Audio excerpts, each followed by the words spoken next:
స్వామి శరణమయ్యప్ప. ఇప్పుడు మనం పుష్పగిరిలోని గుడి దేవస్థానంలో ఉన్నాం. మనం ఇప్పుడు చూడొచ్చు మీరు ఇక్కడ పుష్పగిరి దేవాలయం.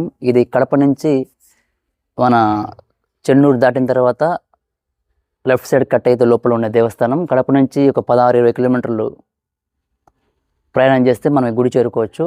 ఇది ప్రధానంగా కడప నుంచి మన కర్నూలు, హైదరాబాద్ వెళ్ళే రూట్లో ఉంది. సో ఇది చాలా పురాతనమైన టెంపుల్. ఇప్పుడు ఇది 7వ శతాబ్దం నాటి టెంపుల్, 7th సెంచరీ టెంపుల్ ఇది.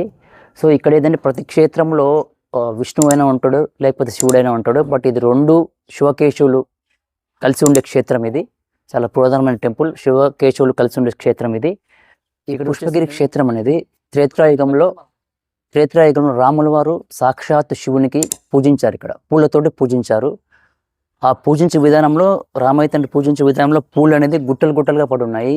ఆ పూజించే పూలు చాలా ఎత్తుగా కనిపించాయి. సో ఆ పూలు అనేది గుట్టలు గుట్టలుగా పడేసరికి ఆ గిరి పుష్పగిరి అని నామకరణం చేస్తారు. అలా పుష్పగిరి అని అప్పటి నుంచి పిలువబడుతున్నది ఇక్కడ. సో మనకి ఇక్కడది దక్షిణ కాశీ, అంటే మన 2వ కాశీలో ఎక్కడైతే విశ్వేశ్వరుడు ఉంటాడు.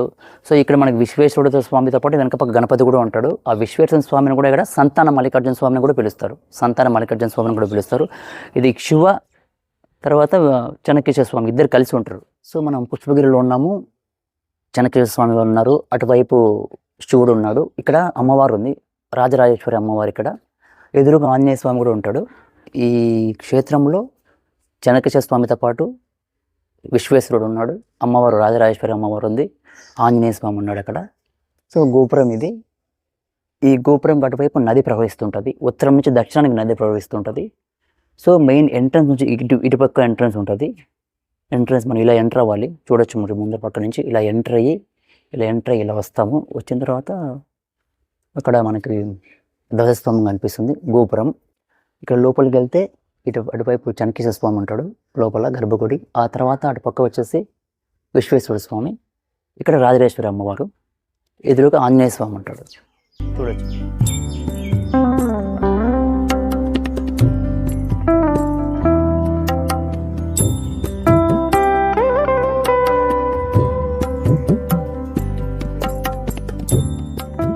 ఇక్కడ అమ్మవారు రాజరాజేశ్వరి అమ్మవారు,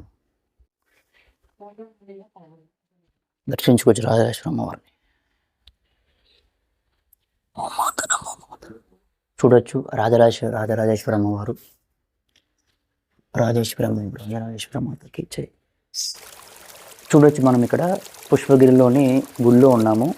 గుడిలో నుంచి చూస్తే నది ఇలా ప్రవహిస్తూ ఉంటుంది. ఉత్తరం నుంచి దక్షిణం వైపు నది ప్రవహిస్తూ ఉంటుంది. ఇక్కడ 5 నదులు కలుస్తాయని చెప్తుంటారు. సో ఉత్తరం నుంచి దక్షిణానికి వెళ్తుంటుంది నది. ఇక్కడ మెయిన్ మనం పుష్పగిరి గుడిలో ఉన్నాము. ఇట్లా తిరిగితే గుడి చూడొచ్చు, ఇటు పక్క గుడి చూడొచ్చు, ధ్వజస్తంభం చూడొచ్చు. గుడి ఇది. చెన్నకేశ్వర స్వామి వారు ఇక్కడే ఉంటారు. చెన్నకేశ్వర స్వామి ఇక్కడ, అక్కడ విశ్వేశ్వరుడు శివుడు ఉంటాడు. ధ్వజస్తంభం చెన్నకేశ్వర స్వామి ఆలయం, అలాగే విశ్వేశ్వర స్వామి ఆలయం.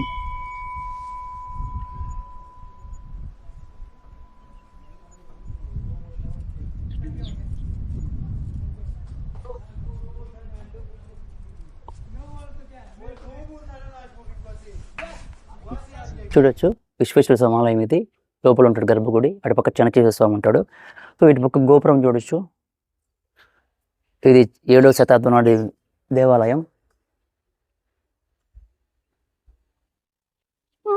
టెంపుల్ టైమింగ్స్ వచ్చేసి గుడి టైమింగ్స్ ఉదయం 8 గంటల నుంచి మధ్యాహ్నం 1 గంట వరకు తెరుస్తారు. అదేవిధంగా సాయంత్రం మళ్ళీ 4 నుంచి 6 వరకు ఉంటుంది. సో కార్తీక మాసం అయినప్పుడు ఇప్పుడు ఆ కార్తీక మాసంలో ఉదయం 6కే తెరుస్తారు. ఉదయం 6 నుంచి మధ్యాహ్నం 1 గంట వరకు ఉంటుంది. 1 గంటకు గుడి మూసేస్తారు. తర్వాత సాయంత్రం 4 నుంచి 6 వరకు ఉంటుంది. ఇది గుడి టెంపుల్ టైమింగ్స్. సో మనం ఇక్కడ కడప నుంచి వచ్చేవాళ్ళు ఆటోలో కూడా రావచ్చు. ఇంకా బైక్స్లో వచ్చేవాళ్ళు వస్తారు, కార్లో వచ్చేవాళ్ళు వస్తారు. ఆటో ఫెసిలిటీ కూడా ఉందన్నమాట. ఈ పుష్పగిరి టెంపుల్ టైమింగ్స్ వచ్చేసి ఉదయం 8 గంటల నుంచి మధ్యాహ్నం 1 గంట వరకే, 1 గంటకు గుడి మూసేస్తారు. సో కార్తీక మాసంలో మాత్రం ఉదయం 6 నుంచి మధ్యాహ్నం 1 గంట వరకు. అదేవిధంగా సాయంత్రం 4 గంటల నుంచి 6 గంటల వరకు గుడి ఓపెన్లో ఉంటుంది. సో మనకి కడప నుంచి వచ్చే వాళ్ళు ఆటోస్లో కూడా రావచ్చు, ఆటోస్ ఉంటాయి, ఆటోస్లో రావచ్చు సపరేట్గా మాట్లాడుకొని. లేదా బైక్స్లో వచ్చారు బైక్లో వస్తారు, కార్లో వచ్చేవారు కార్లో వస్తారు. రోడ్ రూట్ అయితే బాగుందనమాట. సో మెయిన్ గుడి టైమింగ్స్ అనేది గుడి ఎక్కువసేపు తెరవరు, ఎందుకంటే ఓన్లీ కార్తీక మాసం కాబట్టి ఉదయం 6 నుంచి మధ్యాహ్నం 1 గంట వరకు అవైలబుల్ ఉంటుంది. సో ఈవినింగ్ 4 గంటల నుంచి 6 గంటల వరకు, కార్తీక మాసం అయిన వలన ఉదయం 6 గంటల నుంచి తెరుస్తారు, మధ్యాహ్నం 1 గంట వరకు ఉంటుందన్నమాట. ఇక్కడ మన తిరువణ్ణమలై అరుణాచలంలో లాగానే గిరి ప్రదక్షిణ చేస్తుంటారు.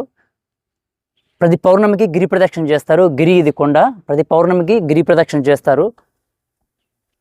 మన కార్తీక పౌర్ణమికి జ్యోతి కూడా వెలిగిస్తారు అనమాట. ఇక్కడ ఇది గిరి కొండ, ప్రతి పౌర్ణమికి గిరి ప్రదక్షిణ 11 కిలోమీటర్లు ఉంటుంది. 11 కిలోమీటర్లు గిరి ప్రదక్షిణ చేస్తారు. అదేవిధంగా కార్తీక పౌర్ణమికి మాత్రమే పైన కొండపైన జ్యోతి వెలిగిస్తారు. సంవత్సరానికి ఒకసారి కార్తీక పౌర్ణమికి కొండపైన జ్యోతి వెలిగిస్తారు. అలాగే ప్రతి పౌర్ణమికి గిరి ప్రదక్షిణ అనేది చేయొచ్చు. ఇక్కడ 11 కిలోమీటర్లు ఉంటుంది అనమాట. ఇది గిరి. ఇప్పుడు మనం పుష్పగిరిలోని బయట ఉన్నాము రోడ్లో. ఇది కడప మార్గము చూడొచ్చు. కడప నుంచి వచ్చే వెహికల్స్ మొత్తం ఇలా వస్తాయి. ఎంట్రన్స్ కూడా ఇదే గుడికి. ఇలా రోడ్ ఇది ఇలా వస్తున్న తర్వాత ఇది గుడి చూడొచ్చు. మనం ఇక్కడ వెహికల్స్ అన్నీ ఉన్నాయి. బైక్స్లో వచ్చే వాళ్ళు ఉన్నారు, తర్వాత ఇక్కడ మనకి ఆటోస్లో వచ్చే వాళ్ళు ఉన్నారు. చూడొచ్చు ఆటోస్ కూడా పార్క్ చేశారు. సో అదే వెహికల్స్, పెద్ద వెహికల్స్ చూడొచ్చు. అక్కడ కార్ ఉంది, ట్రావెలర్, టెంపో ట్రావెలర్, వాళ్ళు వేరే రాష్ట్రం నుంచి వచ్చారు వాళ్ళు. చూడొచ్చు అక్కడ బోర్డు. అలా టెంపో ట్రావెలర్స్ అంటే బయట స్టేట్ వాళ్ళు కూడా వస్తుంటారు దర్శనానికి. ఎందుకంటే చాలా పురాతన టెంపుల్ ఇది.